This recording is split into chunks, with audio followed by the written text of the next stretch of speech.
68, c'est bien ça? Ah oui, mais... Je vous le confirme, c'est la SG 68 et ça. les vœux 130 et 130 bis. D'accord, donc pardon, j'interviens sur le vœu 130.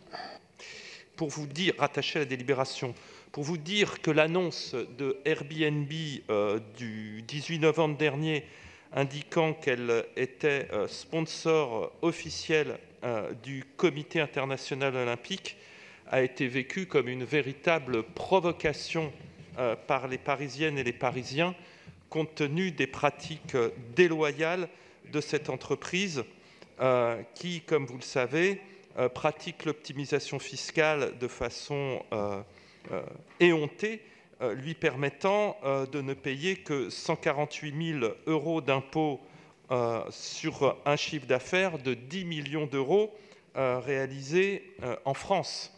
Par ailleurs, on connaît les actions très agressives de cette société qui a porté plainte contre la ville de Paris, qui l'attaque pour non-respect de la réglementation l'obligeant à donner à ses hébergeants des numéros d'agrément afin de pouvoir contrôler que la limite des 120 jours de nuitée n'est pas dépassée. Et c'est devant la juridiction européenne que Airbnb conduit la ville de Paris.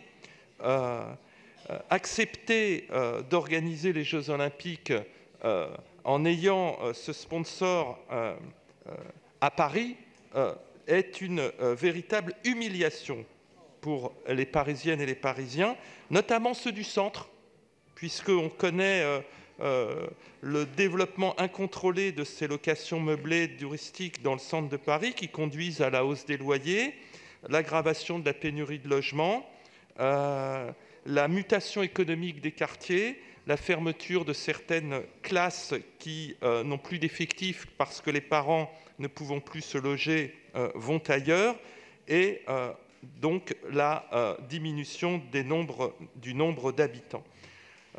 Par ailleurs, on sait que McDonald's est aussi l'un des grands sponsors des Jeux Olympiques, et là encore, on connaît les pratiques d'optimisation fiscale de cette société qui ne paye quasiment pas d'impôts et qui, en revanche, pratique le renouvellement de ses effectifs puisqu'il n'emploie quasi exclusivement que du personnel en situation de précarité. C'est la raison pour laquelle nous souhaitons que, même si cela nous paraît fatal, puisqu'à partir du moment où la ville de Paris a voulu organiser les Jeux Olympiques, eh bien, elle doit prendre le package et elle doit prendre les entreprises qui pratiquent le blanchiment d'images en sponsorisant ce grand événement quadriannuel. Or, il serait bien que Paris se défende et refuse que Airbnb soit sponsor des Jeux Olympiques sans qu'elle se soit auparavant acquittée de ses droits, notamment en termes de taxes de séjour, et qu'elle retire sa plainte au niveau européen contre la ville qui elle-même souhaite simplement faire valoir ses droits compte tenu de ses règlements.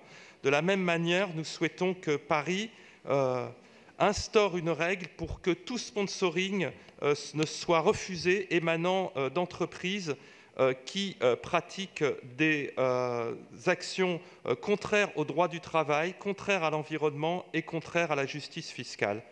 C'est le vœu que nous vous proposons d'adopter. Je vous remercie. Merci, Jacques Cousteau. La parole est à Daniel Simonet.